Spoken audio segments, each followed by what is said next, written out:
Hello friends, this is सा Gupta and welcome back to Parcham. आज हम पार्ट 10 पॉलिटिकल डायनामिक्स का पार्ट 2 डिस्कस करेंगे।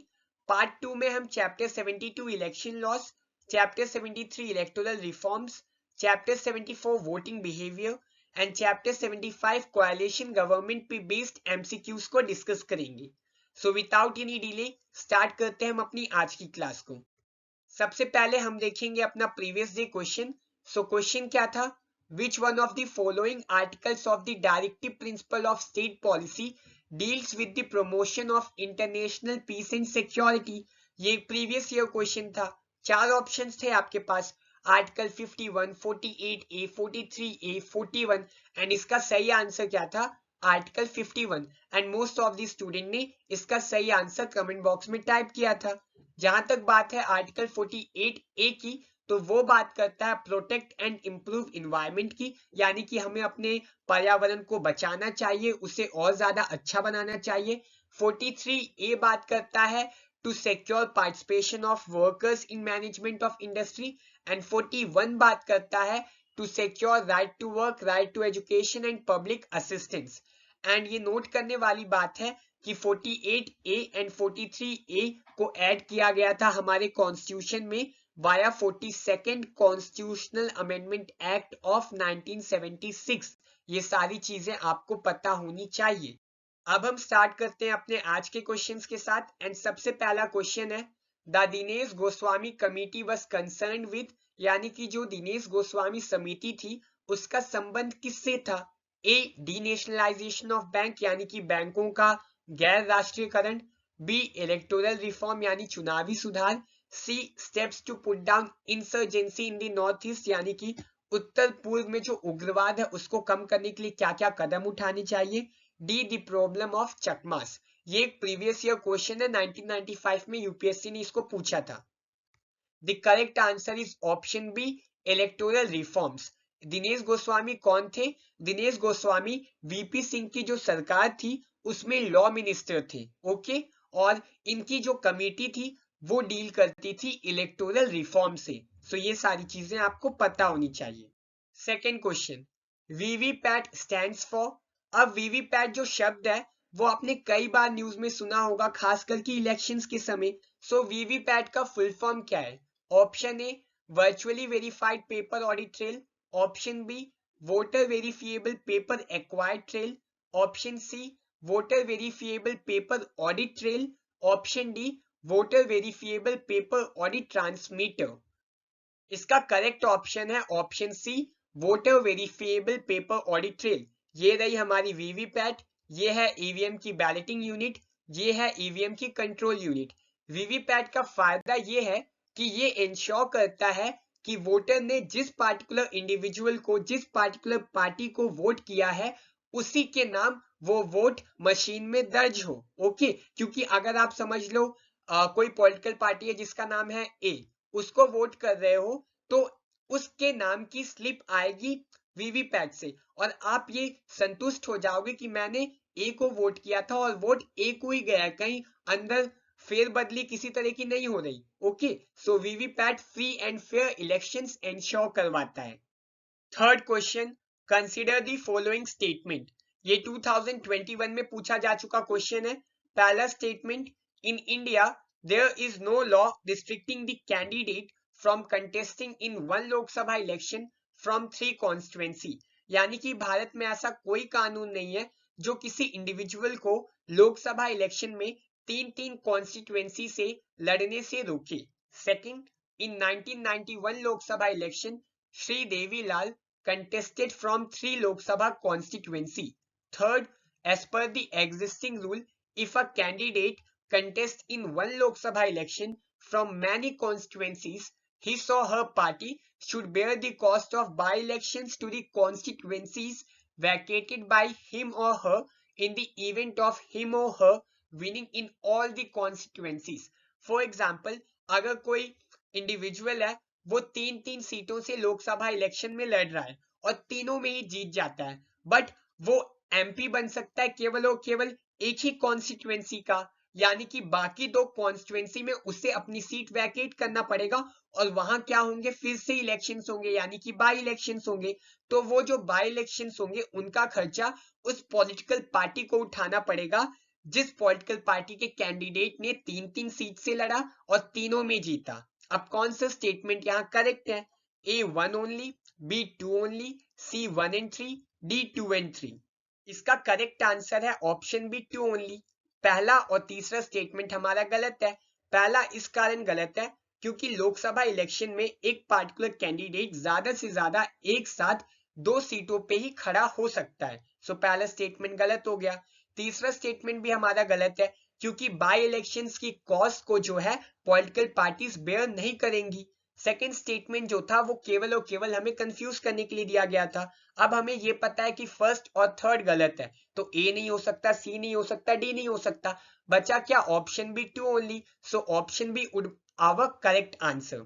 ठीक है, आपको ये याद रखने की कोई जरूरत नहीं है कि किस लोकसभा इलेक्शन में किस कैंडिडेट ने कितनी सीटों से खड़ा हुआ था, वो that is not at all important. ये केवल और केवल हमें कंफ्यूज करने के लिए यूपीएससी ने इस स्टेटमेंट को दिया था। असली गेम तो फर्स्ट और थर्ड स्टेटमेंट में था, हमें केवल और केवल एलिमिनेट करना था और हम इजिली अपने आंसर तक पहुंच सकते थे।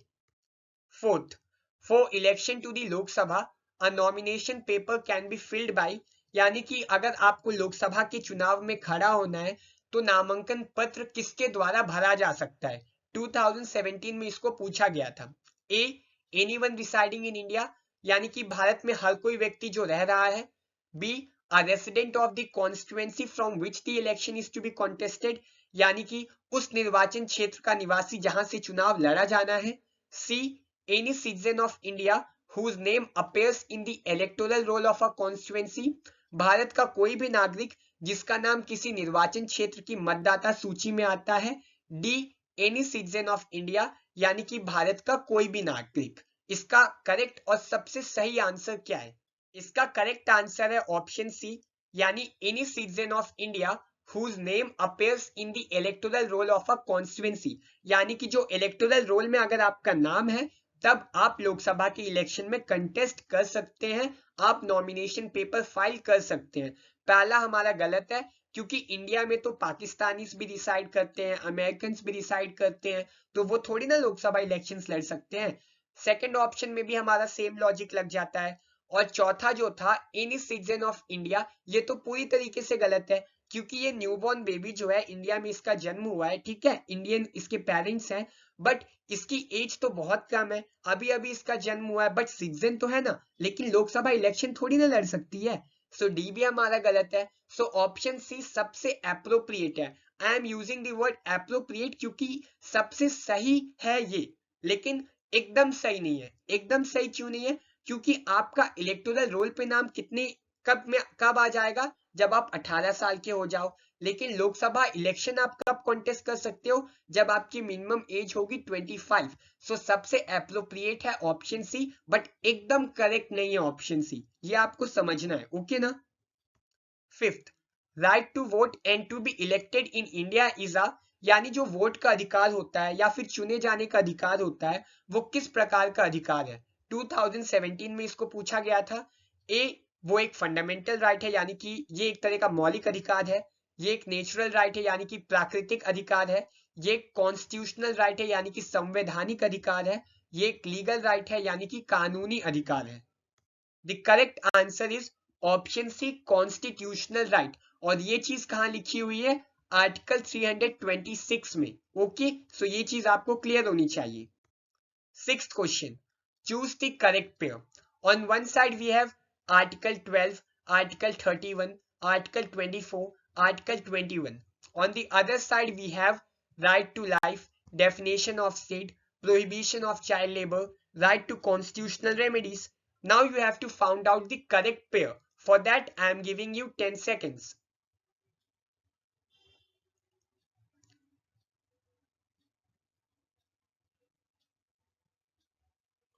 The correct answer is option A. क्यों? क्योंकि जो हमारा आर्टिकल 12 होता है वो बात करता है डेफिनेशन ऑफ स्टेट की, आर्टिकल 31 बात करता है राइट टू कॉन्स्टिट्यूशनल रेमेडीज की, आर्टिकल 24 बात करता है प्रोहिबिशन ऑफ चाइल्ड लेबर की। आर्टिकल 21 ये तो सबसे फेमस फंडामेंटल राइट है, ये बात करता है राइट टू लाइफ की, यानी कि जीने के अधिकार की। So correct option would be option A, 1 का बी, 2 का डी, 3 का सी, 4 का A. 7th question, consider the following statement.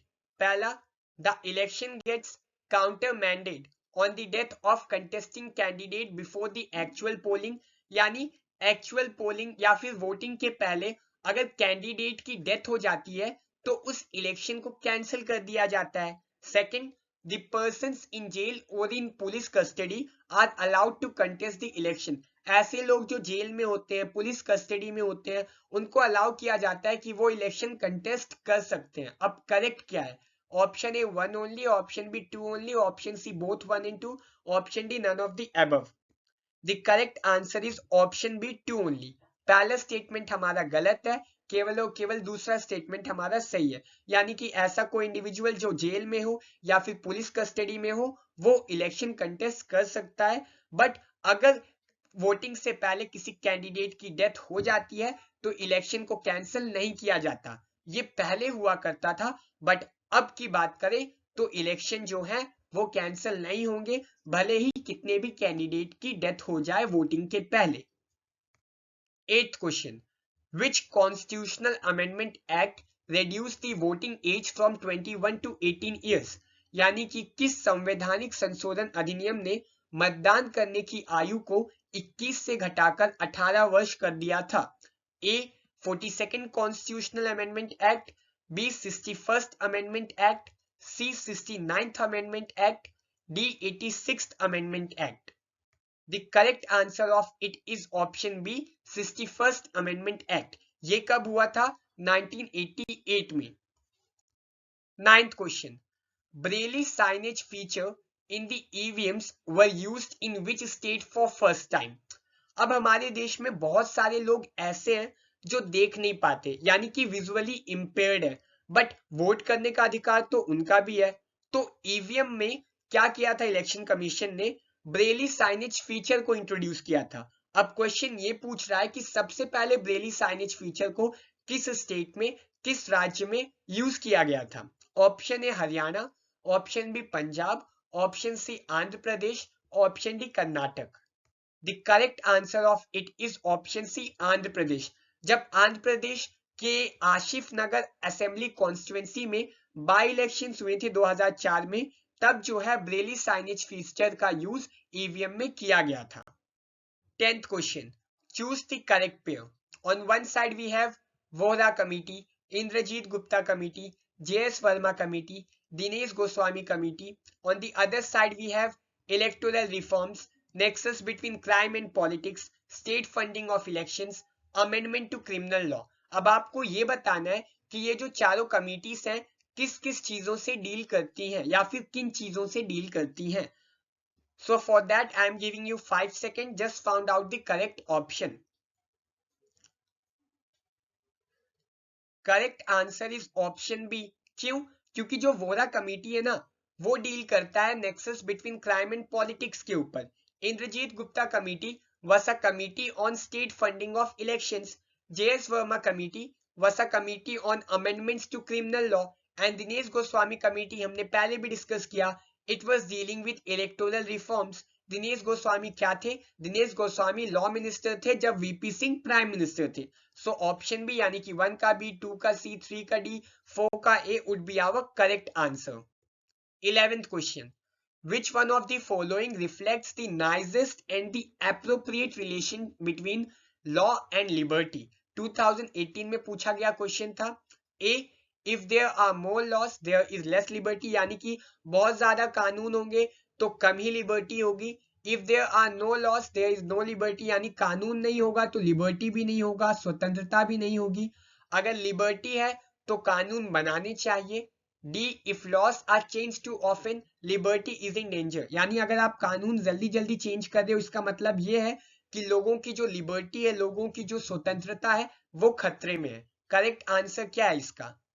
The correct answer is option B. इसका मतलब ये है कि अगर देश में कानून नहीं होगा तो लिबर्टी हो ही नहीं सकती, क्योंकि अगर कानून नहीं है तो हर कोई अपने मन से काम करेगा, एनार्की हो जाएगी, किसी को कोई गोली मार देगा, किसी को कोई पीट देगा, कोई कुछ करेगा, सब कोई अपने मन से काम करेंगे।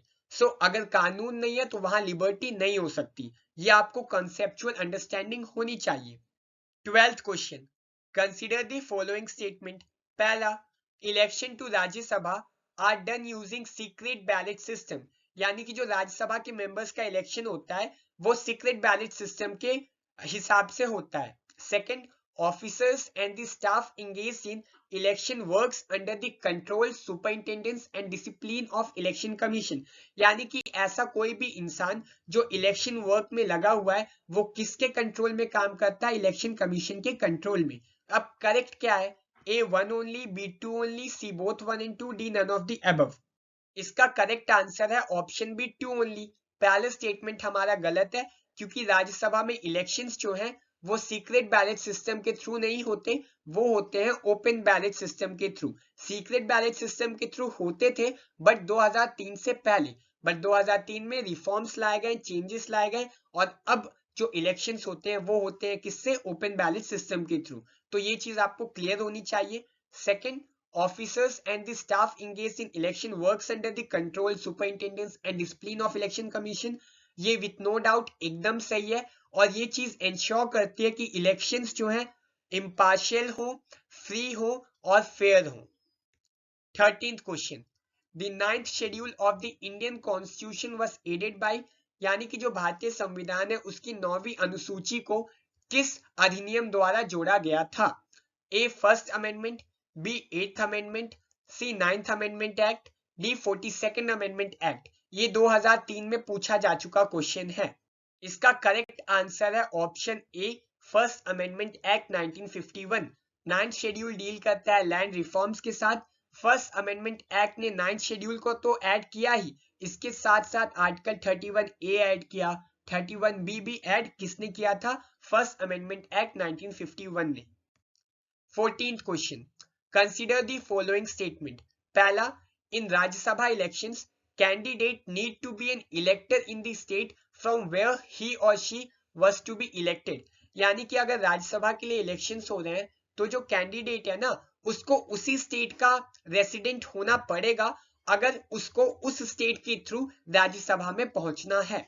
Second statement, NRIs are ineligible to vote in parliamentary और assembly election, यानी कि जो नॉन रेसिडेंशियल इंडियंस होते हैं वो पार्लियामेंट्री या असेंबली इलेक्शंस में वोट नहीं कर सकते।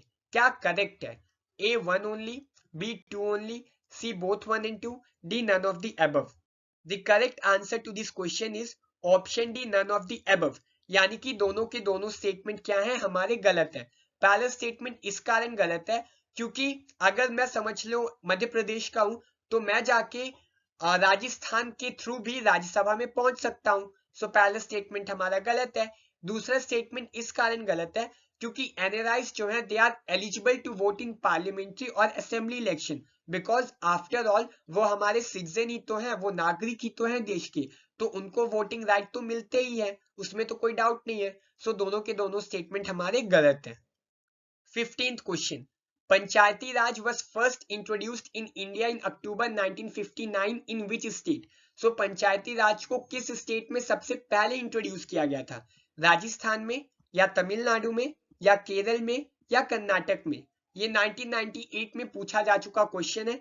इसका आंसर मैं नहीं बताऊंगा, इसका आंसर आपको कमेंट करके बताना है। ओके, सो इस तरीके से खत्म होते हैं हमारे आज के 15 क्वेश्चंस। मिलते हैं नेक्स्ट क्लास में। नेक्स्ट क्लास में हम chapter 76 anti defection law, chapter 77 pressure groups, chapter 78 national integration and chapter 79 foreign policy पे बेस्ड MCQs को डिस्कस करेंगे। So do prepare this 4 chapters, quite important भी है ये चारों के चारों चैप्टर। सो आप प्रिपेयर करके आना। मिलते हैं नेक्स्ट क्लास में। Till then bye bye, thank you and take care, have a good day.